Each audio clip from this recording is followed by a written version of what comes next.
نحمده ونصلي على رسوله الكريم أما بعد فأعوذ بالله من الشيطان الرجيم بسم الله الرحمن الرحيم رب اشرح لي صدري ويسر لي أمري واحلل عقدة من لساني يفقهوا قولي رب زدني علما اللهم فقهنا في الدين اللهم إنا نسألك علما نافعا وعملا متقبلا ورزقا طيبا اللهم أجرنا من النار اللهم إني أسألك إيمانا لا يرتد ونعيما لا ينفد ومرافقة محمد صلی اللہ علیہ وسلم فی اعلیٰ جنت الخلد آمین یا رب العالمین۔ آج ہم عثمان ذو النورین رضی اللہ عنہ کی خلافت کے بارے میں پڑھیں گے۔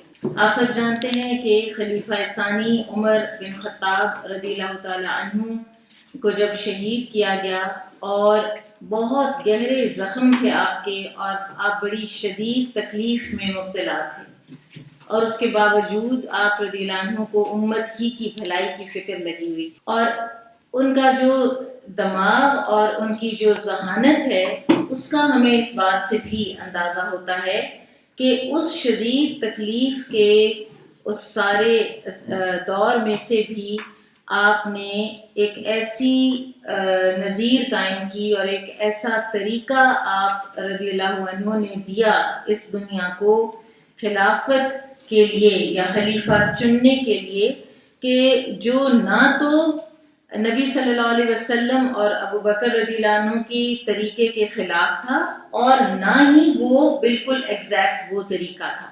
ہم دیکھتے ہیں کہ رسول اللہ صلی اللہ علیہ وسلم جب دنیا سے تشریف لے گئے تو آپ نے خلافت کے لیے کسی کو نامزد تو نہ کیا، لیکن آپ کے اشارے کنارے ہر بات اس چیز کی طرف اشارہ کر رہی تھی کہ لوگ ابو بکر رضی اللہ عنہ کے سوا کسی کو بھی خلیفہ منظور نہیں کریں گے، ان کے ذہن ایکسیپٹ نہیں کریں گے۔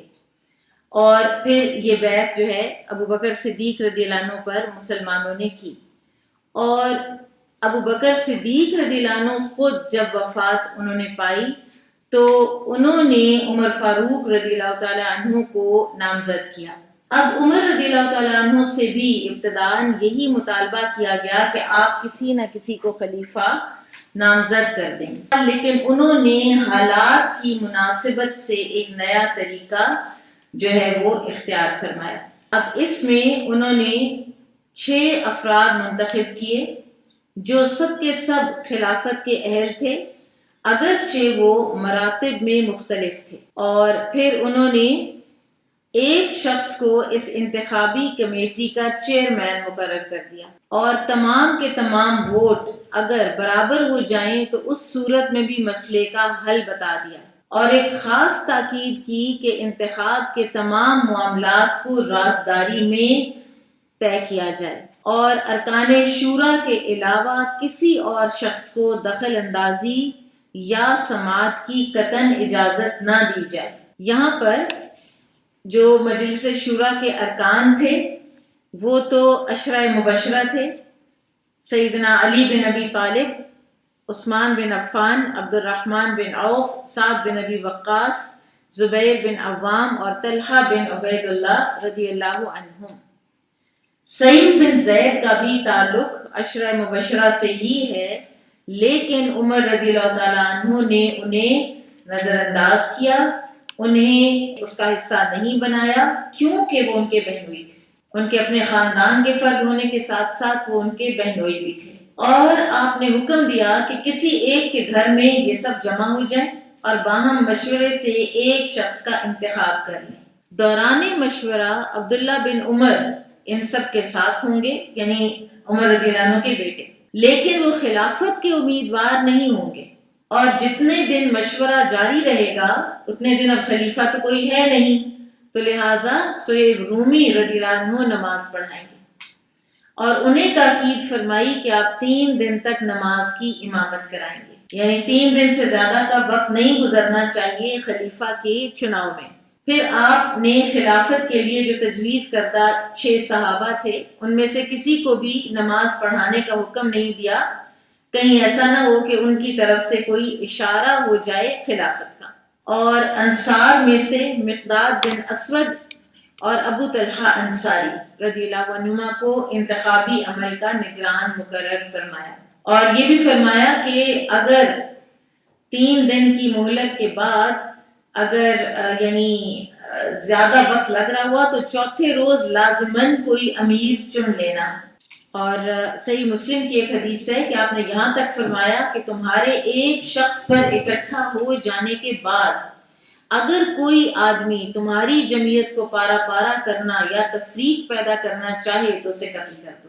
یعنی اگر کوئی ایک خلیفہ نامزد ہو جائے اور اس کے بعد کوئی اٹھے اور ان لوگوں میں سے یعنی عوام الناس میں سے اور کہے کہ نہیں فلاں جو ہے میں تو اس کی پارٹی کا ہوں، اور اس کو ایک شہ دی جائے کہ وہ ایک اسٹیٹ ود ان اسٹیٹ یا اسٹیٹ کے اندر وہ ایک ہیواک کریٹ کرے، تو اس کو قتل کر دینا۔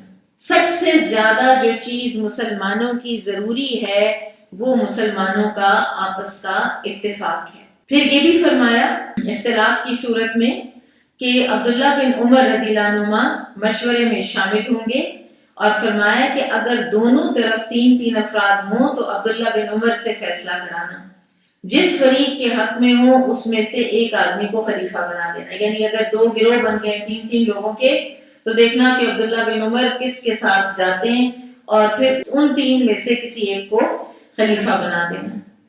اور پھر فرمایا کہ اگر پھر بھی مسئلہ حل نہ ہو تو عبد الرحمن بن عوف جس طرف ہوں اس کو ترجیح دینا، اس لیے کہ وہ رجل رشید اور راست باز انسان ہے۔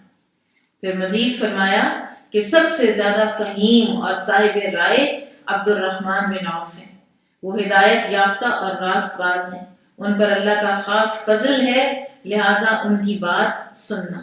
اب جتنی بھی ہدایات دی ہیں سیدنا عمر رضی اللہ عنہ نے، تو ان حضرات میں سے جو شورا کے لوگ تھے ان میں سے کسی نے عمر رضی اللہ عنہ کے اس طریقہ انتخاب کی مخالفت نہیں، اور نہ ہی دیگر صحابہ کرام میں سے کسی نے بھی کوئی اعتراض کیا۔ پھر عمر رضی اللہ تعالیٰ عنہ شہید ہو گئے، آپ کی تجہیز و تکفین سے فارغ ہو کر مسلمانوں نے اور ان 6 حضرات نے جو خلافت ہے اس کے انتخاب کا سلسلہ شروع کیا۔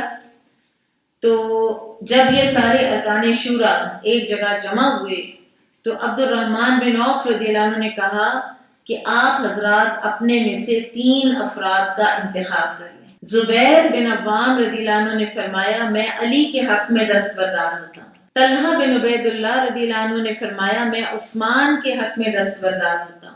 سعد بن ابی وقاص نے فرمایا میں عبد الرحمن بن عوف کے حق میں دستبردار ہوتا ہوں۔ اب خلافت کے لیے 3 نامزد افراد رہ گئے پیچھے، علی رضی اللہ عنہ، عثمان رضی اللہ عنہ اور عبد الرحمن بن عوف رضی اللہ عنہ۔ عبد الرحمن رضی اللہ عنہ نے فرمایا آپ دونوں حضرات میں سے جو بھی دستبردار ہو جائے ہم خلافت اسی کے سپرد کر دیں گے، اللہ اس کا نگہبان ہوگا اور اسلام کے حقوق کی ذمہ داری اس پر لازم ہوگی، اور آپ کو غور کرنا چاہیے کہ آپ کے خیال میں کون افضل ہے۔ اس پر عثمان اور علی رضی اللہ عنہما دونوں خاموش رہے۔ عبد الرحمن بن عوف نے ان سے پوچھا کیا آپ اس انتخاب کی ذمہ داری مجھ پر ڈالتے ہیں؟ اللہ کی قسم میں آپ دونوں میں سے اسی کو منتخب کروں گا جو سب سے افضل ہوگا، اور دونوں حضرات نے کہا کہ ٹھیک ہے۔ 4 محرم الحرام بدھ کے دن عمر رضی اللہ عنہ کی طرف سے دی گئی مہلت ختم ہونے والی تھی، 1 محرم کو آپ شہید کیے گئے ہیں نا، تو سیدنا عبد الرحمن بن عوف نے علی رضی اللہ عنہ سے کہا اگر میں آپ کی بیعت نہ کروں تو آپ کسے نامزد کریں گے؟ تو علی رضی اللہ عنہ نے فرمایا عثمان کو۔ پھر عبد الرحمن بن عوف رضی اللہ عنہ عثمان رضی اللہ عنہ کے پاس گئے اور ان سے بھی یہی پوچھا کہ اگر میں آپ کی بیعت نہ کروں تو آپ کسے خلیفہ نامزد کریں گے؟ تو انہوں نے فرمایا علی کو۔ پھر عبد الرحمن بن عوف نے مدینہ کے تمام کبار صحابہ سے مشورہ لیا، مجاہدین کے کمانڈروں کی رائے لی، مدینہ آنے والے ہر صاحب شعور شخص سے مشاورت کی، با پردہ فہیم خواتین کی رائے بھی معلوم کی، یہاں تک کہ مدینہ منورہ کے بچے اور غلام تک اس مشورے میں شریک کیے گئے، اور اکثریت کی رائے سیدنا عثمان رضی اللہ عنہ کے حق میں آئی کہ ان کو خلیفہ نامزد کیا جائے۔ صحیح بخاری میں ہے کہ جب لوگوں نے فجر کی نماز پڑھ لی اور ارکان شورا بھی منبر رسول صلی اللہ علیہ وسلم کے پاس موجود تھے، تو عبد الرحمن بن عوف رضی اللہ عنہ نے مدینہ منورہ میں موجود مہاجرین، انصار،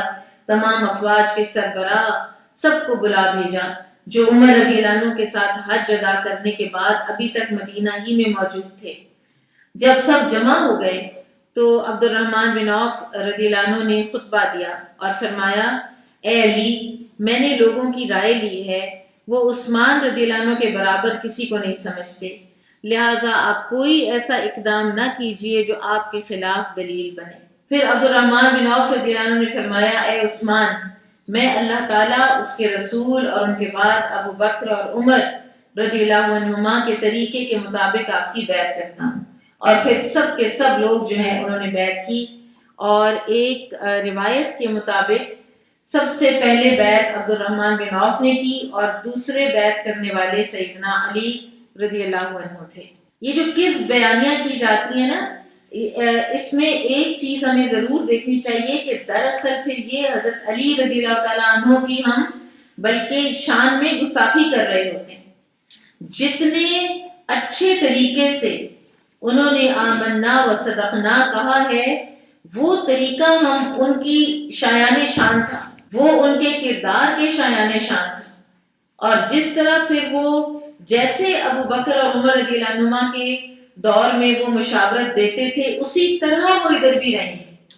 جو کام ان کے سپرد کیا گیا ہے عثمان رضی اللہ عنہ کی طرف سے انہوں نے کیا ہے، لیکن اس کے بعد پھر جتنا بھی یہ سارا کریٹ کیا جاتا ہے، اس کا ہمیں حق ہی کوئی نہیں ہے اور اس میں جھوٹ ہے۔ پھر بیعت مکمل ہونے کے بعد عثمان رضی اللہ عنہ نے خطبہ ارشاد فرمایا۔ اس میں انہوں نے اپنے سیاسی منہج کا اعلان کیا، اور وہ کیا تھا کہ کتاب و سنت اور ابو بکر اور عمر رضی اللہ عنہما کے طرز حکومت کی پابندی کروں گا۔ کسی جگہ پر بھی unnecessarily میں ان سے اختلاف نہیں کروں گا، شیخین سے، ٹھیک ہے، پہلے دونوں خلفائے راشدین سے۔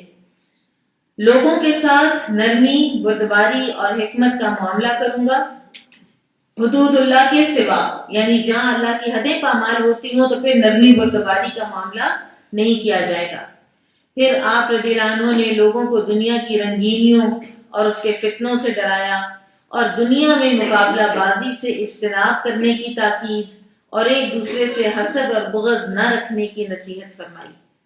آپ رضی اللہ عنہ نے فرمایا کہ یہی چیزیں تفرقہ بازی اور اختلاف کا سبب بن جاتی ہیں۔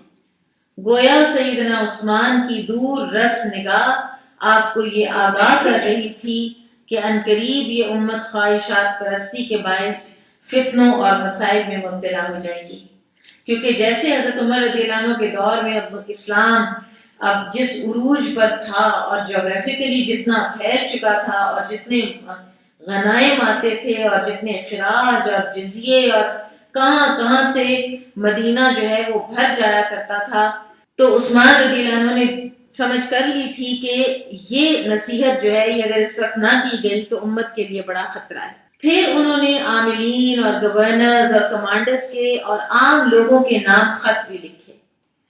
اب دیکھیں طریقہ کار ایک حاکم وقت کا کہ اس کو کیا کیا کرنا ہے، اس کو کہاں کہاں نوٹس لینا ہے، اس کی نظر کہاں کہاں ہونی چاہیے، گورنرز پر کہ وہ محافظ بنے، لوگوں پر ظلم نہ کریں، پھر کمانڈرز پر کہ وہ بھی نگران اور محافظ ہیں، اور انہوں نے اس میں جو عمر رضی اللہ عنہ نے اپنی زندگی کے آخر میں کمانڈرز پر جو ذمہ داریاں ڈالیں، جو قوانین مقرر کیے، اور عثمان رضی اللہ عنہ نے کہا کہ وہ ہمارے مشورے سے ہی طے ہوئے تھے، اور مجھے یہ شکایت نہیں ملنی چاہیے کہ عمر رضی اللہ عنہ کے بعد کسی نے ان کے بنائے ہوئے قوانین میں کوئی تبدیلی کی ہے۔ اسی طرح عمال کے نام، عمال وہ لوگ کہ جو خراج وصول کرتے تھے، لوگوں سے ٹیکسز وغیرہ لیتے تھے، کہ لوگوں کے ساتھ ظلم نہ کرنا، یعنی لوگوں کی بہترین مال لے لینا، ضرورت سے زیادہ لے لینا، جائز سے زیادہ لے لینا۔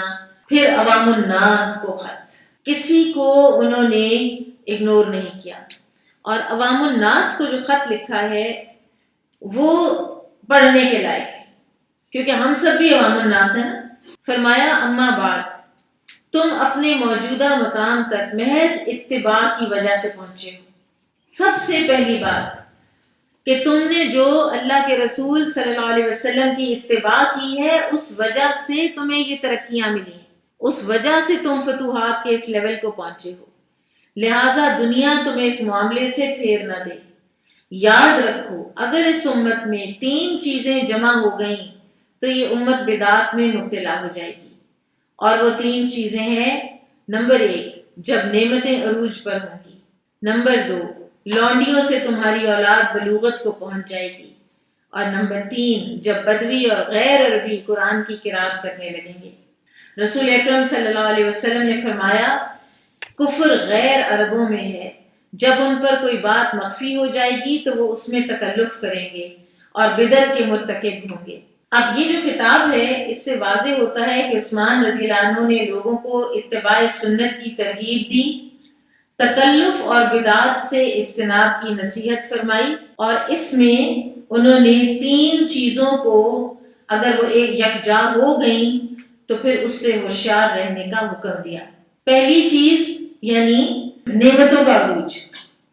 تو نعمتیں انسان کو مغرور اور سہل پسند بنا دیتی، اسے محنت سے روک دیتی ہیں، وہ کمفرٹ زون سے نکلنا نہیں چاہتا، سست ہو جاتا ہے، فراغت پسند ہو جاتا ہے، یہاں تک کہ اس کی قوت حیات کمزور پڑ جاتی ہے اور ہمت جواب دے جاتی ہے۔ دوسری بات جو فرمائی کہ لونڈیوں کی اولاد کے بلوغت کو پہنچنے کی بات، تو امت میں آج تک اس کے اثرات موجود ہیں، جو سیاسی، معاشرتی اور دینی ہر شعبے میں پائے گئے۔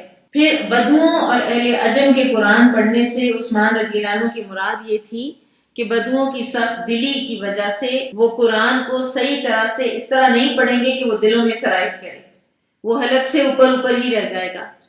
اور اہل عجم یعنی غیر عرب، اب آپ دیکھیں کہ ایران اور ترکی اور سب کانٹیننٹ، یہاں ہم اجمی ہیں نا، تو یہاں جب اسلام آیا ہے تو اپنی موروثی جو ہمارے رسم و رواج، آبائی عقائد اور پرانی عادات، ان کی وجہ سے قرآن اور سنت کے اندر وہ مکس ہوئے اور کتنی بدعات وجود میں آئی۔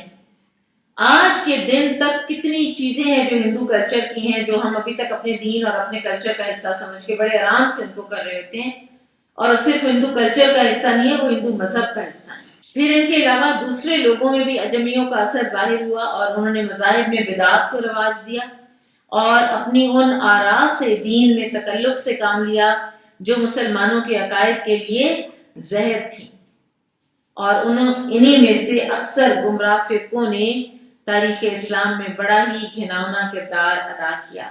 تو یہ عثمان رضی اللہ عنہ کی بصیرت تھی، جس کی وجہ سے عوام الناس کو پہلے دن اول روز انہوں نے اس سے ان کو کانشیس کیا ہے۔ اور آپ دیکھیں کہ بالکل ایسے ہی ہے کہ جیسی نصیحت آج کے دور کے لیے کہ ہم ہی لوگوں پر لاگو ہوتی ہے۔ پھر عثمان رضی اللہ عنہ نے اپنے دور خلافت میں انصار اور مہاجرین پر مشتمل کبار صحابہ کرام کی ایک مجلس شورا تشکیل دی تھی، پیج 185۔ وہ جب بھی کوئی جنگ کرنا چاہتے یا پیش قدمی کا ارادہ کرتے تو سب سے پہلے مرکز سے رجوع کر کے اجازت اور مشاورت طلب کرتے، یعنی فوجی کمانڈرز اپنے اون پر کہیں پیش رفت نہیں کر سکتے تھے۔ تو ایسے مواقع پر عثمان رضی اللہ تعالی عنہ اپنے مجلس شورا کو جمع کرتے اور مشاورت سے ایک حکمت عملی طے کی جاتی، اور پھر صحابہ کی باقاعدہ رضامندی کے بعد کسی اقدام کی اجازت ملتی۔ مثلاً عبداللہ بن ابی سرح رضی اللہ عنہ نے عثمان رضی اللہ عنہ کو خط لکھا اور اجازت طلب کی کہ وہ افریقیہ کی سرحدوں پر حملہ کرنا چاہتے ہیں، کیونکہ وہ روم کے جزیروں میں سے مسلمانوں کے قریب تر ہے۔ تو عثمان رضی اللہ عنہ نے پہلے مشاورت کی اور پھر اجازت دی، اور بلکہ لوگوں کو اس میں شمولیت کی ترغیب دی۔ اسی طرح معاویہ رضی اللہ عنہ نے جب سائپرس کو فتح کرنے کا ارادہ کیا تو پہلے مرکز سے اجازت طلب کی، مشورہ کیا۔ عثمان رضی اللہ عنہ نے مجلس شورا بلائی، مشورہ کیا اور پھر اجازت دی۔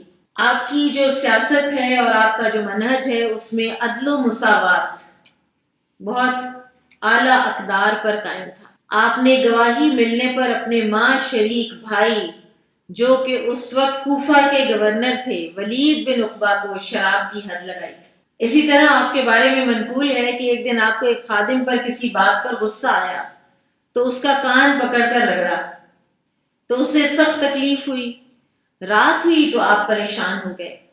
خادم کو اپنے کمرے میں بلایا، اسے قصاص لینے کا حکم دیا، اسے کہا میرا بھی کان رگڑو جیسے میں نے تمہارا رگڑا۔ خادم نے انکار کیا تو اسے سختی سے کہا، پھر اس نے قصاص لے لیا، پھر اس نے کان رگڑا سیدنا عثمان رضی اللہ عنہ کا۔ پھر آپ رضی اللہ تعالیٰ عنہ کا احتساب، آپ نے جن امور میں محاسبہ کیا ان میں سے کچھ زرد کپڑے پہننے پر محمد بن جعفر بن ابی طالب کی تنقید فرمائی، کیونکہ وہ ذرا ان کے اوپر خوشبو کے نشانات تھے اور وہ حج کے لیے جا رہے تھے، ٹھیک ہے، تو ایسے میں ان کے اوپر تنقید فرمائی۔ پھر اسی طرح سے دوران عدت حج اور عمرہ کرنے والی عورتوں پر تنقید کی۔ اور امام مجاہد فرماتے ہیں کہ عمر اور عثمان رضی اللہ عنہما دوران عدت حج اور عمرہ کا ارادہ کرنے والی خواتین کو جوفہ اور ذوالحلیفہ سے واپس بھیج دیتے تھے۔ عدت میں اپنے گھروں کو بیٹھنا ہوتا ہے۔ آپ نے ایک مرتبہ کبوتر ذبح کرنے کا حکم دے دیا تھا، کیونکہ آپ نے کبوتر بازی پر پابندی عائد کر رکھی تھی۔ خوشحالی آئی، لوگ سہل پسند ہوئے تو انہوں نے کبوتروں سے کھیلنا شروع کر دیا۔ تو امام بخاری نے حسن بصری رحمہ اللہ کے حوالے سے نقل کیا ہے، وہ فرماتے ہیں کہ میں نے عثمان رضی اللہ عنہ کا خطبہ سنا، اس میں آپ نے کتوں کو مارنے اور کبوتروں کو ذبح کرنے کا حکم دیا تھا۔ شطرنج پر پابندی، آپ فرمایا کرتے تھے، آپ نے حکم دیا تھا کہ جس کے گھر میں شطرنج وغیرہ کے آلات ہوں وہ انہیں جلا دے یا توڑ ڈالے۔ سرے عام اسلحہ لہرانا یا کوئی بھی اسٹیٹ کے اندر شرارت کرنا جو کہ امن و امان کو خراب کرتی ہو، ایسے لوگوں کے لیے جلا وطنی کی سزا بھی دیتے تھے اور ان لوگوں کے اوپر کڑی نظر رکھتے تھے۔ فساد پھیلانے اور مسلح ہو کر شہر میں گشت کرنے والے کو مدینہ سے نکال دیتے تھے۔ سالم بن عبداللہ بن عمر، ٹھیک ہے، یہ حضرت عمر کے پوتے ہیں، فرماتے ہیں کہ عثمان رضی اللہ عنہ نے ایک فسادی شخص اور چھڑی وغیرہ سے زیادہ اسلحہ رکھنے والے کو شہر بدر کیا۔ پھر رسول اللہ صلی اللہ علیہ وسلم کے چچا عباس کی توہین کرنے والے کو سزا دی۔ آپ کے دور خلافت میں ایک شخص نے سیدنا عباس رضی اللہ عنہ سے جھگڑے کے دوران ان کی توہین کی تو آپ نے اسے سزا دی۔ لوگوں نے سزا کی وجہ دریافت کی تو آپ نے فرمایا رسول اکرم صلی اللہ علیہ وسلم تو اپنے چچا کی تعظیم کریں اور میں ان کی توہین کی اجازت دے دوں، یعنی یہ کیسے ممکن ہے؟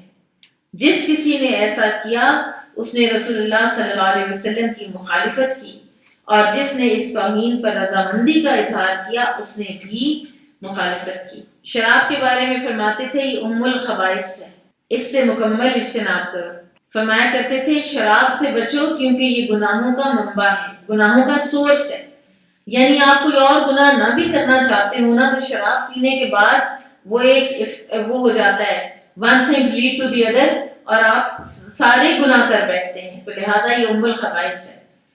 تو امام نسائی اور امام بہقی وغیرہ نے حضرت عثمان کے حوالے سے لکھا ہے کہ آپ نے فرمایا کہ پہلی امتوں میں ایک عبادت گزار شخص تھا، ایک خاتون اسے گمراہ کرنے کے درپے ہو گئی، اس نے زاہد کو بلانے کے لیے، یعنی ایک کسی زاہد یعنی وہ عبادت گزار انسان، اس کو بلانے کے لیے اپنی لونڈی بھیجی کہ اس کی گواہی مطلوب ہے کسی چیز میں، تو وہ لونڈی کے ساتھ آ گیا وہ زاہد کہ میں تو گواہی دینے جا رہا ہوں۔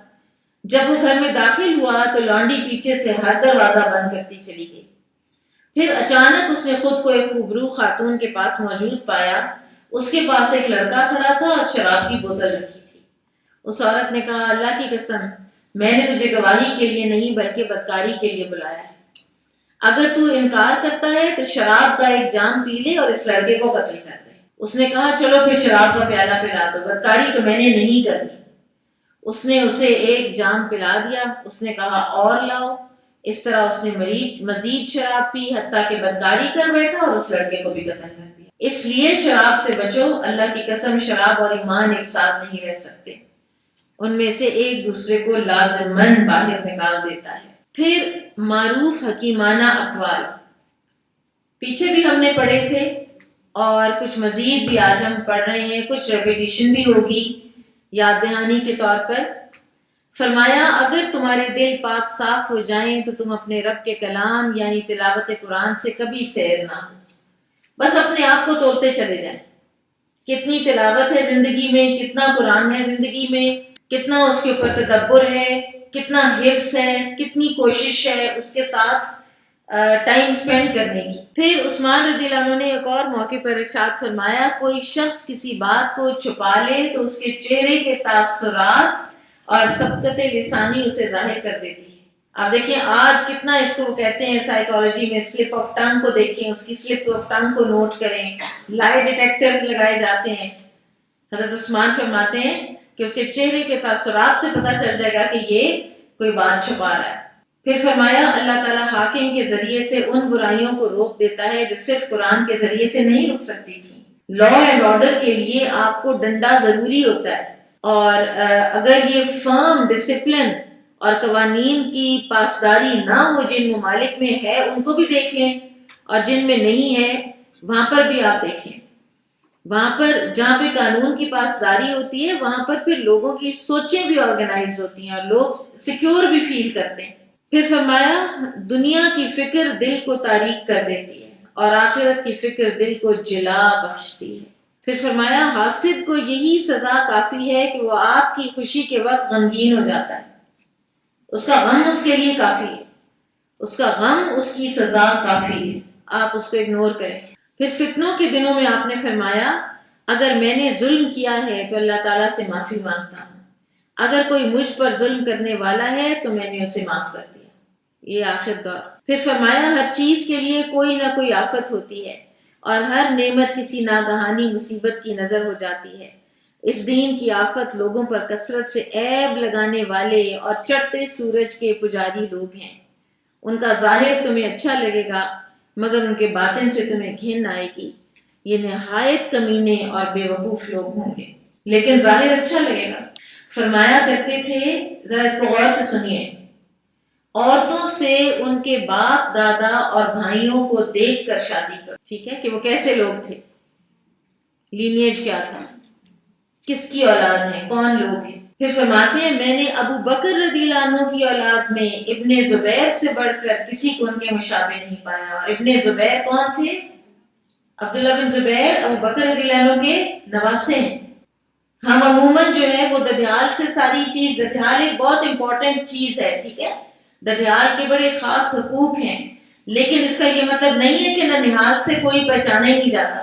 اور آپ کا کہنے کا مقصد یہ تھا کہ عبداللہ فصاحت و بلاغت اور دلیری و پیش قدمی میں اپنے عظیم نانا کے مشابہ ہیں۔ فرماتے تھے اللہ تعالیٰ ہر شخص کو اس کے عمل کی چادر پہنائے گا۔ جو انسان کے عمل ہوتے ہیں، آپ دیکھیں ریاکاری کرنے والا جو ہوتا ہے نا وہ ریاکار ہی مشہور ہوتا ہے، وہ نیک مشہور نہیں ہوتا۔ پوشیدہ نیکیاں کرنے والا چاہے اس کی نیکی کا کسی کو پتہ نہ بھی چلے تو بھی اللہ تعالیٰ اس کی ایک ناموری بنا دیتے ہیں، وہ اس کے عمل کی چادر ہے جو اس کو اڑا دی جاتی ہے اور وہ دور سے وہ چادر اس کی دیکھ لی جاتی ہے۔ پھر فرمایا مومن کو 5 قسم کا خوف لاحق ہوتا ہے۔ اللہ کا خوف کہ وہ اس سے ایمان کی دولت نہ چھین لے۔ اللہم انی اسألک ایمان لا یرتد، ہم مانگتے ہیں نا کہ یا اللہ ایسا ایمان جو کبھی پھرے نہیں، کوئی بھی مرتد ہو سکتا ہے نا، کسی بھی وقت کسی کا بھی مت ماری جا سکتی ہے۔ نمبر 2 اللہ کے مقرر کردہ کاتبین کا خوف، کرامن کاتبین کا، کہ کہیں وہ انسان کا ایسا عمل لکھ لیں جس کی وجہ سے قیامت کے دن رسوائی۔ پھر شیطان کی طرف سے خوف کہ اس کے اعمال باطل نہ کروا دے۔ موت کے فرشتے سے خوف کہ وہ اچانک جھپٹ کر غفلت میں جان قبض کر لے، اور دنیا سے خوف کہیں ایسا نہ ہو کہ وہ اسے دھوکے میں ڈال دے اور آخرت سے غافل کر دے۔ ہم سب اپنے آپ کو چیک کریں کہ کیا ہمیں اچانک موت کا خوف ہے؟ کیا ہمیں یہ ہے کہ اگر میں آج مر جاؤں تو میرے پاس کچھ ہے یا نہیں، یا ہم نے ابھی بھی نیکی کے کام پینڈنگ رکھے ہوئے، کر لوں گی۔ کیا ہمیں شیطان سے خوف ہوتا ہے کہ کہیں اس کے وسوسے میرے نیک اعمال کو باطل نہ کر دیں؟ کبھی بھی ایک مومن ایک سپرفیشل لیول کی زندگی نہیں گزارتا۔ پھر آپ نے فرمایا میں نے 4 چیزوں میں عبادت کی مٹھاس محسوس کی ہے، اللہ تعالیٰ کے لیے ادائے فرائض میں، اللہ تعالیٰ کی حرام کردہ چیزوں سے اجتناب میں، اللہ تعالیٰ کی خوشنودی کی خاطر امر بالمعروف میں، اور اس کے غضب سے بچنے کے لیے نہیں عن المنکر میں۔ ان میں ایمان کی مٹھاس ہے، عبادت کی مٹھاس ہے۔ جن کی روحیں ترقی کر گئی ہو نا، جن کی روحیں جو ہیں وہ اس دنیا سے آگے دیکھنا، وہ ماورا دیکھ سکتی ہیں، جیسے وہ ایک صحابی نے کہا تھا نا کہ مجھے اونٹ کے پیچھے سے جنت کی خوشبو آ رہی، سیرت نگار لکھتے ہیں کہ ان کو خوشبو آ رہی تھی۔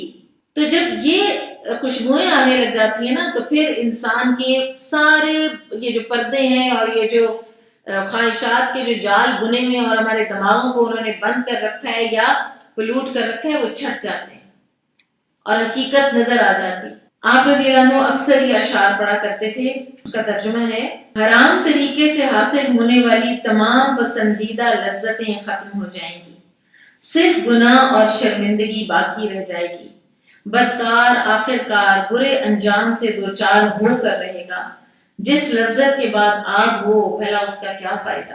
آپ رضی اللہ عنہ کے ذاتی اوصاف اور مکارم، آپ اللہ تعالیٰ اور یوم آخرت پر ناقابل شکست ایمان رکھتے تھے، شرعی علم کے زیور سے آراستہ تھے، اللہ تعالیٰ پر مکمل بھروسہ کرنے والے، صدق و وفا کے پیکر، بہت باصلاحیت اور بہت دلیر تھے، مروت، زہد، جذبہ قربانی، عاجزی و انکساری، قبول نصیحت، حلم و بردباری، صبر و شکر، عالی ہمتی، ٹھوس ارادہ اور عدل و انصاف آپ کی خوبیوں میں شامل ہیں۔ اچھا، ایک اور چیز جو ہے پرابلم سالونگ، وہ بڑی مشہور ہے عثمان رضی اللہ عنہ کے حوالے سے، کہ مشکلات حل کرنا اور ماتحتوں کی اچھی تربیت کرنا آپ کا خاص وصف تھا۔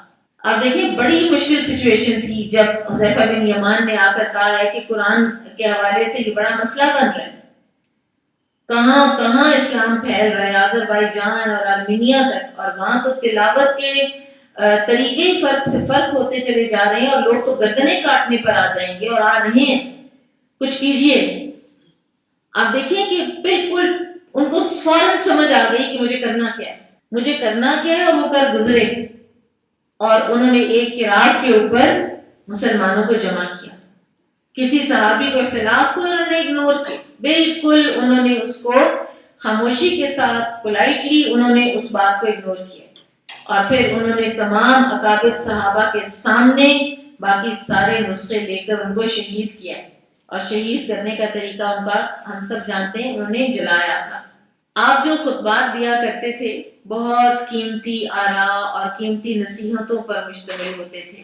خطبہ خلافت جو آپ نے دیا تھا جب آپ خلیفہ بنے، اس کا تھوڑا سا پورشن میں آپ کو پڑھ کے سناتی ہوں، جس سے اندازہ ہوگا کہ کس قدر یہ تمام صحابہ کرام خلفائے راشدین فصاحت و بلاغت میں کتنے آگے تھے، کتنے ایلوکوینٹ تھے۔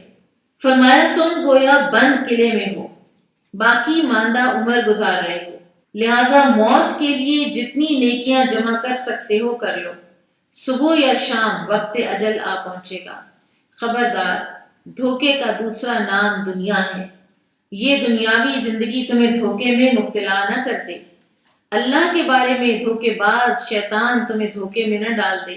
اچھا ایک چیز آپ دیکھیے گا کہ آیات کے مختلف جگہوں سے، قرآن کی مختلف جگہوں سے آیات کے ترجمے اور آیات لے کر وہی خطبے ہوا کرتے تھے۔ جو نصیحت قرآن سے ہوتی ہے اور پھر حدیث سے ہوتی ہے، وہ میرے اور آپ کے الفاظ سے نہیں ہوتی، وہ لمبی لمبی تقریروں سے نہیں ہوتی۔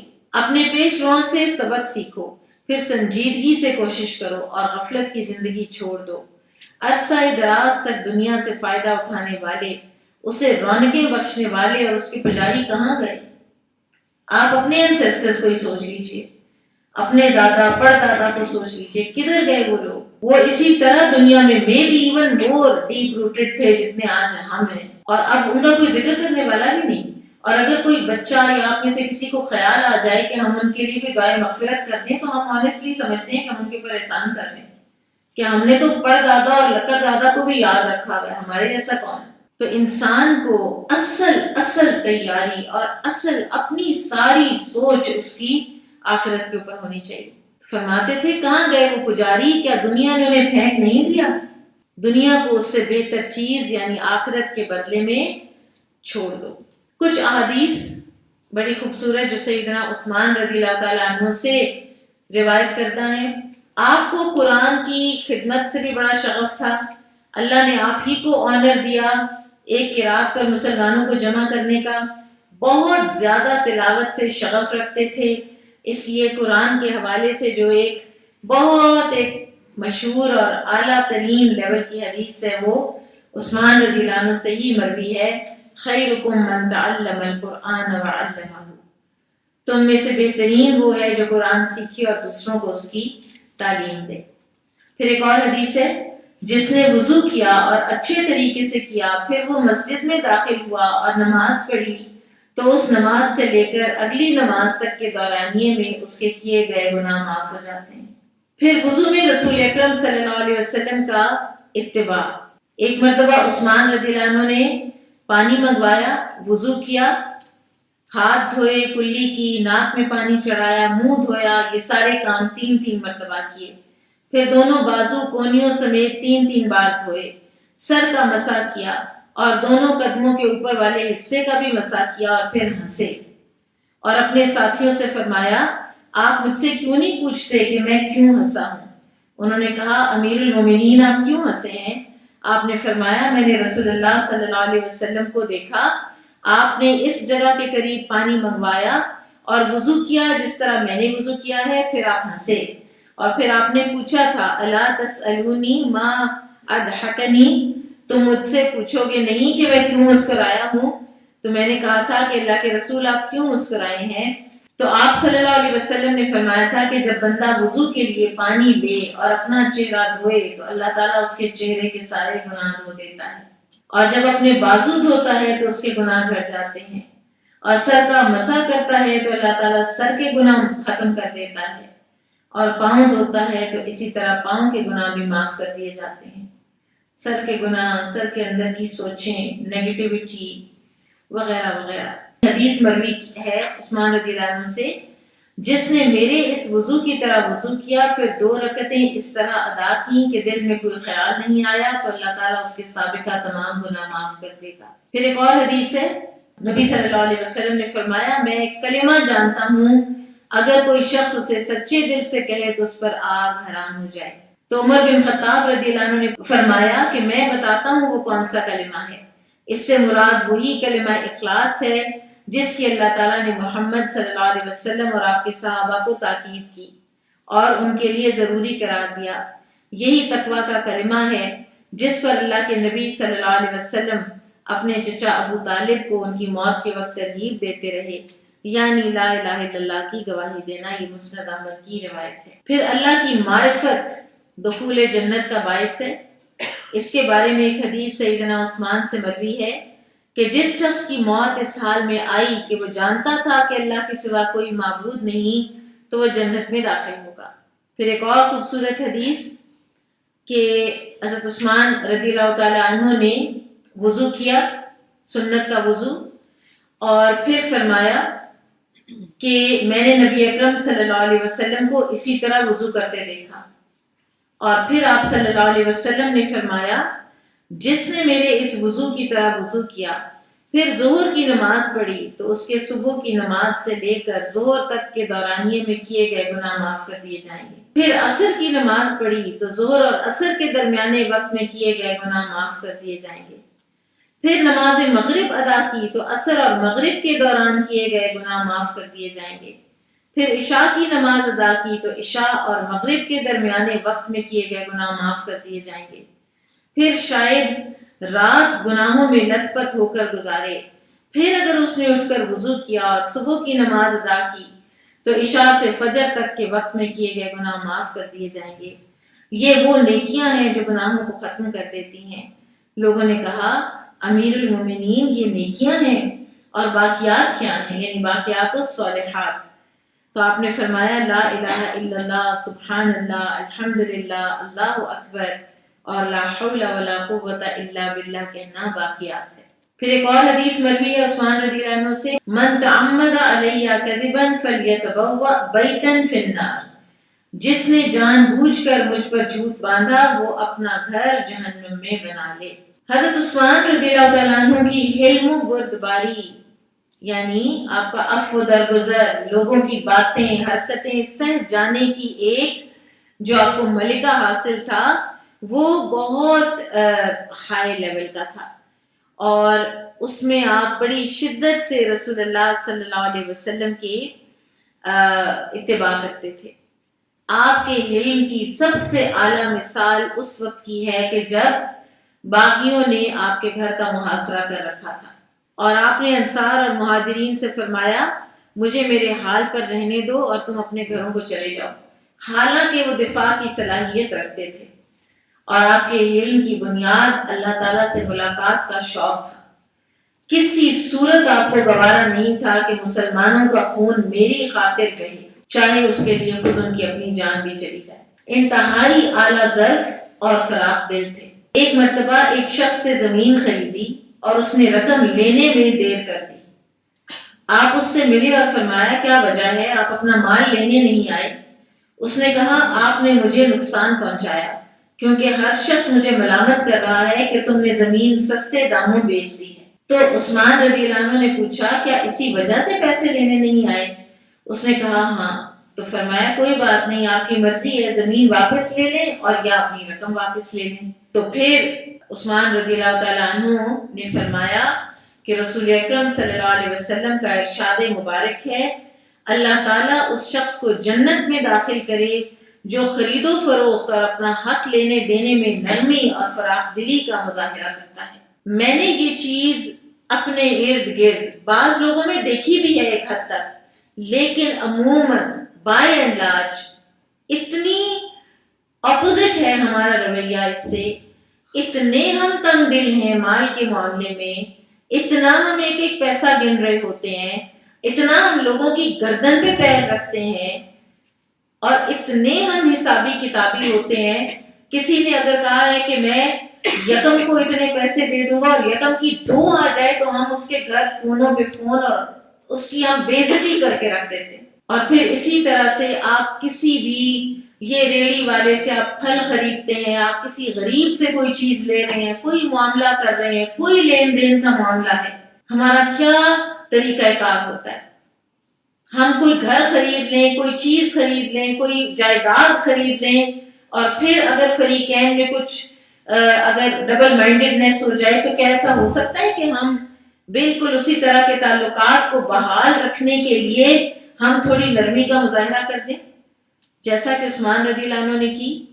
ہماری تو جان کا اور زندگی موت کا سوال بن جاتا ہے، ہم بھول جاتے ہیں کہ آگے کون ہے، ہم بھول جاتے ہیں کہ آگے کچھ سگا بہن بھائی بھی ہے، ہم اتنے ظالم ہو جاتے ہیں، اور ہمارا صرف اور صرف سروکار یہ ہوتا ہے کہ یہ چیز میری ہے اور مجھے اپنی ٹرمز کے مطابق چاہیے۔ پھر نرم خوئی تھی بہت زیادہ، اپنی رعایا کے لیے بہت نرم مزاج اور شفیق تھے، معاف بہت زیادہ کیا کرتے تھے۔ عمران بن عبداللہ بن طلحہ فرماتے ہیں کہ عثمان رضی اللہ عنہ فجر کی نماز کے لیے نکلے، اپنے معمول کے دروازے سے داخل ہوئے تو کوئی شخص آپ سے ٹکرا گیا۔ آپ نے فرمایا دیکھو یہ کیا معاملہ ہے؟ تو لوگوں نے دیکھا کہ ایک شخص خنجر یا تلوار سے مسلح تھا۔ تو عثمان رضی اللہ عنہ نے اس سے پوچھا کیا بات ہے، تم ادھر کس لیے آئے؟ اس نے کہا میں آپ کو قتل کرنا چاہتا تھا۔ فرمایا سبحان اللہ، آخر کیوں؟ تو اس نے کہا یمن میں آپ کے عامل نے مجھ پر ظلم کیا ہے۔ تو فرمایا تم نے مجھ سے اس کی شکایت کیوں نہ کی؟ پھر اگر میں تم سے انصاف نہ کرتا یا اپنے عامل کی حمایت کرتا تب تم مجھ سے یہ سلوک کر سکتے تھے۔ پھر آپ نے وہاں موجود لوگوں سے دریافت فرمایا کہ تمہاری اس کے بارے میں کیا رائے ہے، اس کے ساتھ کیا سلوک کیا جائے؟ لوگوں نے کہا کہ امیر المومنین، دشمن کو اللہ نے قابو میں دے دیا ہے، لہٰذا آپ اسے قتل کر دیجیے۔ تو فرمایا نہیں، ایک بندے نے گناہ کا ارادہ کیا تو اللہ تعالیٰ نے مجھے اس سے بچا لیا ہے۔ پھر اس شخص سے فرمایا جاؤ کوئی ضامن لے کر آؤ کہ میری خلافت میں تم کبھی مدینہ میں داخل نہیں ہوگے۔ وہ اپنی قوم کا ایک ضامن لایا تو آپ نے اسے چھوڑ دیا۔ آپ دیکھیں کہ جہاں معاملہ اسٹیٹ کا تھا، ایز اسٹیٹس مین تھا، اور ایز اسٹیٹس مین ان کی سیکیورٹی کی بات تھی، کتنا شاندار یہ فیصلہ ہے۔ ایک طرف جو ایک پروٹیکٹیو میئر ہے وہ بھی لیا ہے کہ یہ آدمی مدینہ نہ آیا تھا، اور دوسری طرف اس کو معاف کر دیا، جان بخشی کر دی ہے اس کی کہ ٹھیک ہے ارادہ کیا، نہیں کر سکا، کچھ نہیں ہوتا، اور اس کا حل نکال لیا نا، اس کا حل نکال دیا اور اس کو آزاد کر دیا. ہمارے لیے بالکل اجنبی ہیں یہ باتیں نا. ہم تو آپ دیکھیں کہ کسی کی ایک کہی ہوئی بات کو ٹویسٹ کر کے بھی اس کے ساتھ جو ہمارے جی میں آتا ہے ہم سلوک کر لیتے ہیں، اور ہمیں اللہ کا ڈر نہیں آتا، ہمیں اللہ سے خوف نہیں آتا.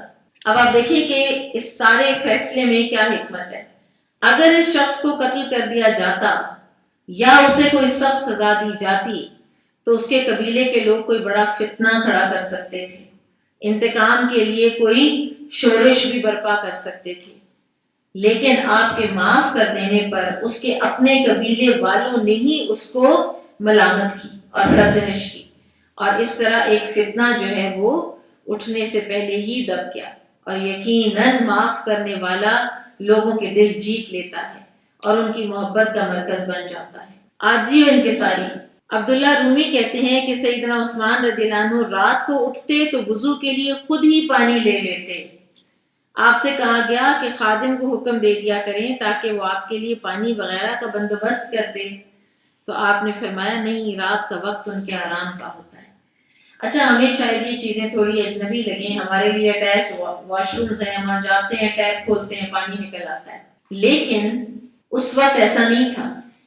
اس وقت پانی کہیں سے باہر سے لانا ہے، ٹھیک ہے، ہو سکتا ہے کوئی نل کا ہو سکتا ہے کوئی کنواں ہو، کہیں سے تو بندوبست کرنا ہے نا اس کا، تو وہ بھی وہ خود کیا کرتے تھے. اچھا یہ بتائیے کہ آپ اٹھے ہیں فجر کی نماز کے لیے، آپ واش روم گئے ہیں، بیسن میں پانی کی ٹیپ کھولی، پانی نہیں آ رہا، پانی کی موٹر نہیں چلائی آپ کے ملازم نے، آپ کیا کرتے ہیں بتائیے؟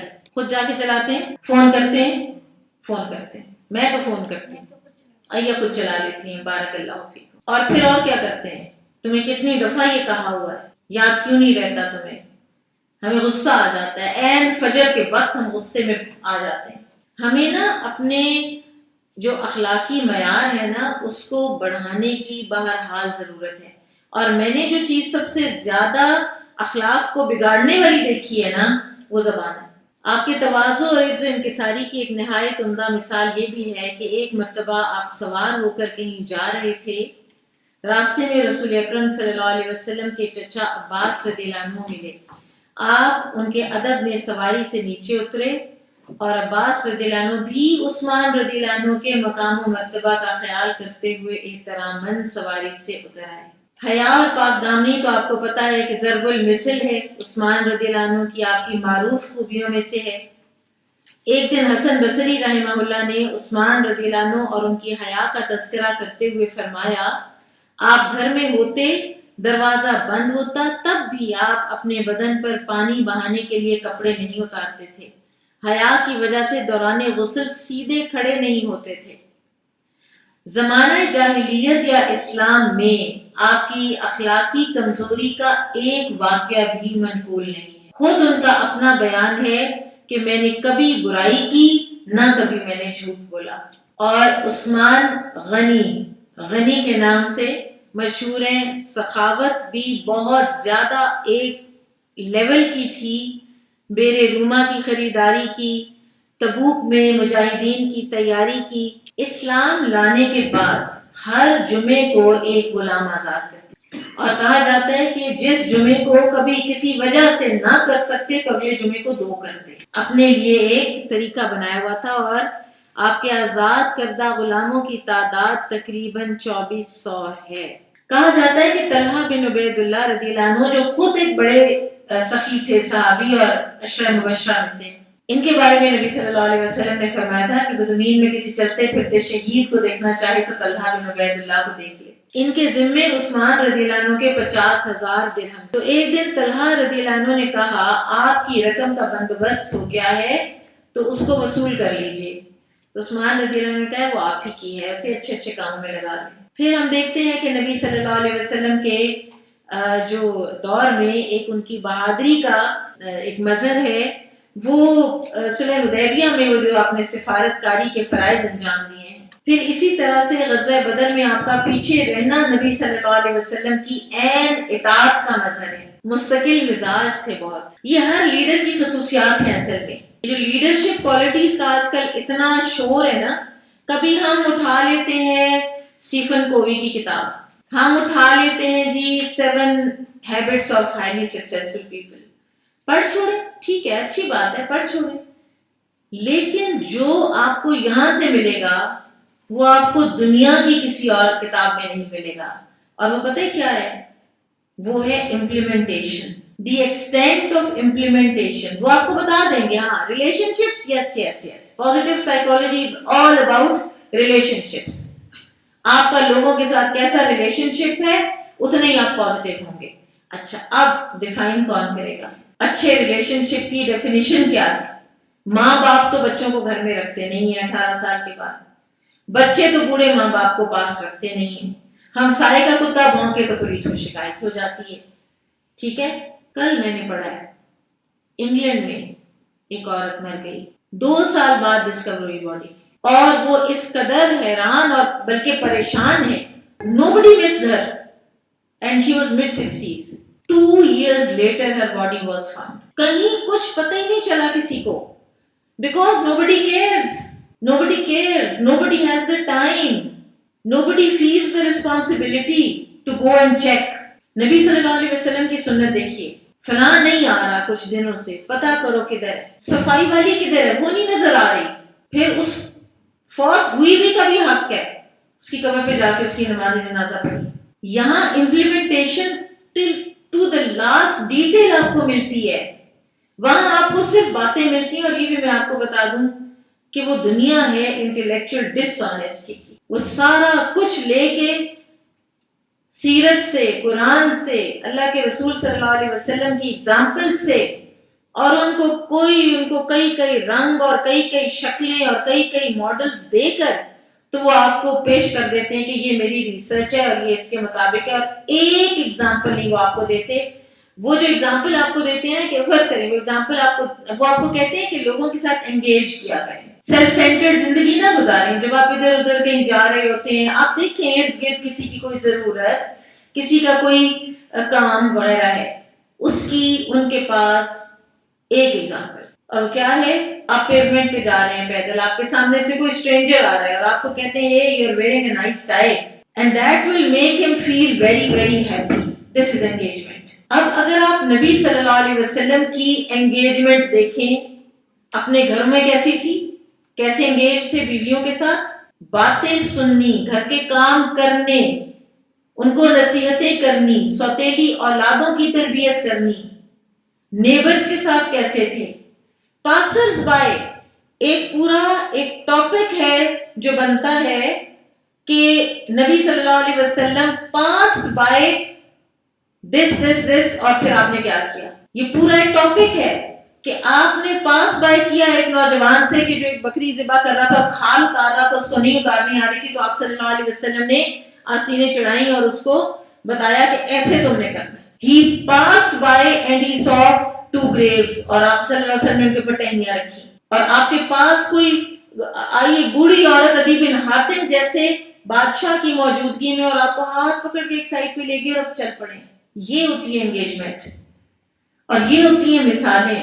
اور ہم انہی سے امپریس ہو کر تو انہی کی کتابیں جو ہیں وہ پڑھتے ہیں، جن کے بارے میں اللہ تعالیٰ نے خود فرما دیا کہ ان کی مثال تو ایسے ہے کہ جیسے ایک کیا ہے، جن کو تورات دی گئی ان کی مثال ایسے ہے جیسے کسی گدھے پر کتابیں لاد دی گئی، یحمل اسفارا، گدھے کے اوپر کتابیں لاد دی گئیں. بہرحال حضرت ابو بکر صدیق رضی اللہ عنہ نے جب سب سے پہلے عثمان رضی اللہ عنہ کو، سب سے پہلے تو خود اسلام لائے تھے، پھر عثمان رضی اللہ عنہ کے پاس گئے. وہ بھی بڑے انسان شناس تھے نا، اور ایک دوستی تھی. ابو بکر اور عثمان رضی اللہ عنہ جو ہے نا، ان کی آپس میں بہت بھائی چارہ تھا اور بڑی دوستی تھی. تو انہوں نے کہا کہ تعجب ہے عثمان، آپ تو دور اندیش، سمجھدار اور مستقل مزاج آدمی ہیں، حق و باطل کی تمیز آپ کے لیے مشکل نہیں. یہ بت کیا ہیں جن کی ہماری قوم پوجا کرتی ہے؟ پھر اسی طرح سے سن 26 ہجری میں آپ نے ایک زمین کا ٹکڑا خریدا اور کچھ لوگوں نے رضامندی سے فروخت کیا اور پھر انکار کرنے لگے. تو آپ نے ان کی عمارات گرا دی اور رقم بیت المال میں رکھ دی. انہوں نے عثمان رضی اللہ عنہ کے خلاف شور مچایا تو آپ نے انہیں قید کرنے کا حکم دے دیا. یعنی آپ دیکھیں کہ جہاں فرم ہونا ہے وہاں فرم بھی ہونا ہے. اور فرمایا مجھے معلوم ہے کہ تمہیں یہ جرت کیسے ہوئی. صرف میری نرمی اور بردباری کی وجہ سے تم نے یہ قدم اٹھایا ہے. یہی کام عمر رضی اللہ عنہ نے کیا لیکن تم لوگوں نے ذرا شور نہ مچایا. پھر بہرحال بعد میں کسی کی سفارش پر انہوں نے ان کو قید سے رہا کر دیا تھا، لیکن ان کو میسج کنوے ہو گیا کہ اپنی حدوں میں تم نے بہرحال رہنا ہے، چاہے میں نرم اور بردبار ہی کیوں نہ ہوں. پھر صبر و تحمل.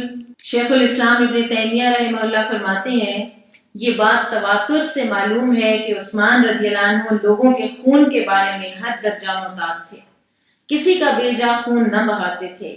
آپ توہین آمیز رویہ اختیار کرنے والوں اور قتل کا ارادہ رکھنے والوں کے بارے میں بھی نہایت صبر کا مظاہرہ فرماتے رہے، حتیٰ کہ جب باغیوں نے آپ کو قتل کرنے کی غرض سے آپ کا محاصرہ کر لیا تو مسلمان آپ کے پاس مدد کرنے اور خارجیوں سے لڑائی کرنے کی اجازت طلب کرنے آئے. آپ نے روک دیا اور فرمایا جو میرا فرما بردار ہے وہ ہرگز لڑائی نہیں لڑے گا. اور آپ کو پھر مشورہ دیا گیا کہ آپ مکہ چلے جائیں. آپ نے فرمایا میں حرم کی بے حرمتی کا باعث نہیں بننا چاہتا. تو لوگوں نے کہا شام چلے جائیں، معاویہ کے پاس چلے جائیں رضی اللہ عنہ. تو جواب دیا میں اپنے ہجرت کے گھر کو نہیں چھوڑ سکتا. لوگوں نے کہا پھر ان سے قتال کریں. فرمایا میں امت محمد میں سب سے پہلے لڑائی بھڑکانے والا نہیں بننا چاہتا. پھر اسی طرح سے اسی زمانے میں انہی باغیوں میں سے عبد الرحمن بن عدیس نماز پڑھانے لگا نا. تو ایک صحابی نے کسی نے آ کر کہا کہ میں تو اس کے پیچھے نماز نہیں پڑھوں گا. تو عثمان رضی اللہ عنہ نے فرمایا نماز کا شمار لوگوں کے اچھے اعمال میں ہوتا ہے، لہٰذا جب لوگ اچھائی کریں تو ان کے ساتھ مل کر اچھائی کرو، اور جب وہ برائی بیان کریں تو ان کی برائی سے بچو. عبادت اور ریاضت میں بھی بہت کوشش کرتے تھے. یہ جو آیت ہے نا سورہ النحل کی آیت نمبر 76، هل يستوي هو ومن يأمر بالعدل وهو على صراط مستقیم، کیا وہ اس شخص کے برابر ہو سکتا ہے جو عدل کا حکم دیتا ہے اور وہ صراط مستقیم پر بھی ہے؟ تو عبداللہ بن عباس رضی اللہ عنہما فرماتے ہیں کہ اللہ تعالیٰ کا یہ فرمان سیدنا عثمان کے بارے میں ہے، اور آپ کا معمول تھا جمعہ کی رات کو قرآن کا آغاز فرماتے اور جمعرات کی رات کو ختم کر لیتے. اور دیکھیں جو 7 منزلیں بنائی گئی ہیں نا قرآن کی، 7 دن میں جو ختم کرنے کی توفیق رکھتا ہو تو وہ کر سکتا ہے. پھر کثرت سے روزے رکھتے اور رات کا اکثر حصہ قیام میں گزارتے. محاسبہ نفس بہت زیادہ کیا کرتے تھے، قبر کی یاد بہت دلایا کرتے تھے، اور آخرت کا تذکرہ کرتے ہوئے جسم پر کپکپی طاری ہو جاتی اور آنسوؤں کی جھڑی لگ جاتی. قبر اور حشر اور حساب کتاب کا تصور کرتے تو آپ پر لرزہ طاری ہو جاتا. کسی قبر کے پاس سے گزرتے تو وہ اس قدر روتے کہ داڑھی بھیگ جاتی. اور آپ سے کہا گیا کہ جنت اور جہنم کا تذکرہ ہوتا ہے تو اس وقت آپ ایسے نہیں روتے لیکن قبر کے پاس روتے ہیں. تو فرمایا رسول اللہ صلی اللہ علیہ وسلم نے فرمایا بے شک قبر آخرت کی منزلوں میں سے پہلی منزل ہے. اگر انسان اس سے نجات پا گیا تو اس کے بعد والا معاملہ اس سے آسان ہوگا، اور اگر اس کے عذاب سے یعنی قبر کے عذاب سے نہ بچ سکا تو اس کے بعد کے مراحل اس سے بھی زیادہ سخت ہیں. مزید فرمایا کہ رسول اللہ صلی اللہ علیہ وسلم کا فرمان ہے اللہ کی قسم میں نے جتنے بھی مناظر دیکھے ہیں ان میں قبر سب سے بڑھ کر پریشان کن ہے. پھر یہ بھی فرمایا کہ نبی صلی اللہ علیہ وسلم میت کو دفن کر کے فارغ ہوتے تو قبر کے پاس کھڑے ہو کر فرماتے اپنے بھائی کے لیے استغفار کرو اور ثابت قدمی کی دعا کرو کیونکہ اس سے اب پوچھ گچھ ہو رہی ہے. حالانکہ آپ ایک امیر انسان تھے لیکن زہد آپ کا اس طرح تھا کہ آپ کے دل میں دنیا کہیں نہیں بسی ہوئی تھی. ایک مرتبہ ایک واقعہ آتا ہے کہ عمر اور عثمان رضی اللہ عنہما دونوں کسی دعوت پر مدعو تھے. دونوں نکلے اور عثمان رضی اللہ عنہ نے عمر رضی اللہ عنہ سے فرمایا بہتر تھا کہ ہم اس دعوت پر نہ جاتے. تو عمر رضی اللہ عنہ نے پوچھا کہ کیوں؟ فرمایا مجھے خدشہ ہے کہ اس دعوت کی بنیاد کہیں فخر و مباحات پر نہ ہو، اس پر ذرا بات کریں. ہمارا دل کرتا ہے لوگوں کو بتائیں فلاں کی شادی کا کارڈ مجھے بھی آیا ہے، فیس بک پہ لگ جاتا ہے، وہاں مجھے نظر آنا چاہیے. اور اگر کوئی نہ بلائے یا بلانا بھول جائے تو آپ کیا کرتے ہیں؟ آپ اس کو احساس دلاتے ہیں، آپ اپنے آپ کو سیلف انوائٹ کرواتے ہیں کہ آپ چلے جاتے ہیں. کیا کرے گا؟ But I have to be seen there. آپ یقین کریں میں نے خواتین کے ایسے ایسے موڈ آف ہوتے دیکھے اور ایسا ایسا اپنے آپ کو انسلٹ فیل ہوتے دیکھا ہے کہ فلاں نے ہمیں نہیں بلایا. کووڈ کے دنوں میں لوگوں نے جب اپنی کم کی نا تو اس میں جو سائیکل انہوں نے امیجیٹ رکھا تو اس میں ایک دو خواتین کو اس امیجیٹ سائیکل سے انہوں نے نکال دیا. اس بات پر بھی ان کو اتنا زیادہ تھا کہ ہم کیسے نکل گئے اس سائیکل کے اندر سے, اس سرکل کے اندر سے. عموماً ہم وہیں جانا چاہتے ہیں کہ جو سب سے لیوش اور جو سب سے ایسی جگہیں ہوتی ہیں کہ جہاں پہ اللہ تعالیٰ کوئی خوشی کے کام نہیں ہو رہے ہوتے اللہ تعالیٰ کی, وہاں پہ ہمیں جانا اچھا لگتا ہے, وہاں پہ ہمیں بلایا جانا بھی پسند ہوتا ہے. اس میں ایک اور چیز ہے, یہ جو خواتین کی زندگی کا مشغلہ ہی یہ ہے committee parties. This is what they do. وہ صبح اٹھتی ہیں, وہ کپڑے بناتی ہیں اور کسی نہ کسی کمیٹی پارٹی پہ انہوں نے جانا ہوتا ہے. And this is how they ساری وہ سوشل کلائمبنگ وہ کر رہی ہوتی ہیں. فلاں کو جان لیا, فلاں کی کمیٹی میں, فلاں کی کمیٹی میں. یہ اتنا بڑا فتنہ ہے. اور اس جگہ پر پیسے, ٹرپس, کپڑے, کھانا, اور پھر اس کے بعد جس بندے کے گھر آپ گئے چاہے آپ اس کی غیبت کریں چاہے آپ ایک دوسرے کی کریں, ضرور بر ضرور وہاں سے کوئی نہ کوئی فتنہ اٹھا کے, کوئی گوسپ لے کے خواتین اٹھتی. حمدانی رحمہ اللہ کا بیان ہے کہ انہوں نے سیدنا عثمان کو ان کے اپنے دور خلافت میں دیکھا. آپ خچر پر سوار تھے اور پیچھے آپ کا غلام نائل بھی سوار تھا. اور وہی فرماتے ہیں کہ میں نے سیدنا عثمان کو ان کے دور خلافت میں مسجد میں چادر اوڑھے ہوئے سوئے ہوئے دیکھا. کوئی دربان ان کے پاس نہ تھا حالانکہ آپ امیر المومنین تھے. شرحبیل بن مسلم رحمہ اللہ کہتے ہیں کہ سیدنا عثمان لوگوں کو شاہانہ کھانا کھلاتے اور خود گھر جا کر سرکے اور زیتون کے تیل سے کھانا نوش فرماتے. اور قابل توجہ بات یہاں پر یہ ہے کہ ایک کوئی اگر متوسط طبقے کا انسان ہو وہ ایسے کرے تو بعض اوقات بات سمجھ آتی ہے کہ اس کی عادت ہی ایسی تھی. لیکن جب کوئی ناز و نعم میں پلا ہوا ہو پھر اس کا زہد آپ کو نظر آئے تو وہ واقعی حیران کن ہے. اور عبرت حاصل کرنے والوں کے لیے اس میں نصیحت ہے, اس لیے کہ مال و دولت کی کثرت انسان کو شاخرچ اور راحت طلب بناتی ہی بناتی ہے. سبحان اللہ, بہت ہم دنیا پرست ہو گئے ہیں, بہت دنیا پرست ہو گئے ہیں. نبی صلی اللہ علیہ وسلم نے فرمایا کہ قیامت کے دن ظاہر ہے جس کو دولت زیادہ ملی ہے اس کا حساب زیادہ ہوگا. تو مفہوم ہے نا کہ اللہ تعالیٰ فرمائیں گے کہ میں تمہیں اتنا کچھ دیا, اتنی دولت دی, اور وہ کدھر ہے؟ تو وہ کہے گا میں نے اسے بڑھایا چڑھایا, میں اسے چھوڑ آیا ہوں, مجھے اجازت دیں میں جاتا ہوں, میں لے آتا ہوں. اور سارے یہ اس طرح کے دولت مند ہلاک ہونے والے ہیں سوائے ان دولت مندوں کے کہ جو خرچ کرتے ہیں آگے پیچھے دائیں بائیں, کوئی کاز پتہ چل جائے انہیں وہ اس میں ڈالتے ہی ڈالتے ہیں اپنی استطاعت کے مطابق. اور بہت سے ایسے بھی دیکھے ہیں کہ جو اپنے اوپر بہت خرچ کرتے ہیں, اس وقت بہت ان کی سخاوت بڑی ہوئی ہوتی ہے, لیکن جب کہیں دینے کا وقت آئے تو پھر وہ ہاتھ جو ہے وہ تنگ کر لیتے ہیں. کئی قسم کی اگزامپلز ہیں دولت مندوں کے حوالے سے. پھر لوگوں کی خبرگیری کیا کرتے تھے, لوگوں کو ان کی مشکلات کی خبرگیری کرتے, غیر موجود جو لوگ ہوتے ان کے گھر والوں کو اطمینان دلاتے, جیسے کوئی فوج پہ گیا ہوا ہے, کوئی سفر پہ گیا ہوا ہے, نوبارد کو تسلی دیتے, نیو کمر ان مدینہ, مریضوں کی تیمارداری فرماتے. موسیٰ بن طلحہ کا بیان ہے کہ میں نے سیدنا عثمان رضی اللہ عنہ کو منبر پر لوگوں کے حالات معلوم کرتے ہوئے سنا اور دیکھا ہے. آپ ان سے ان کے حالات اور مارکیٹ کی چیزوں کے بھاؤ وغیرہ کے متعلق معلومات حاصل کر رہے تھے. پھر فرمایا میں نے سیدنا عثمان کو دیکھا کہ آپ جمعے والے دن نکلتے, آپ پر 2 زردی مائل کپڑے ہوتے, آپ منبر پر بیٹھ جاتے, مؤذن اذان کہتا اور آپ دوران خطبہ لوگوں سے آنے جانے والوں اور مریضوں کا حال دریافت فرماتے, عوام کا بہت خیال رکھتے, ضرورت مندوں کو ان کی ضرورت کا سامان پہنچاتے اور چھوٹے بچوں کے لیے بیت المال سے وظائف دیتے.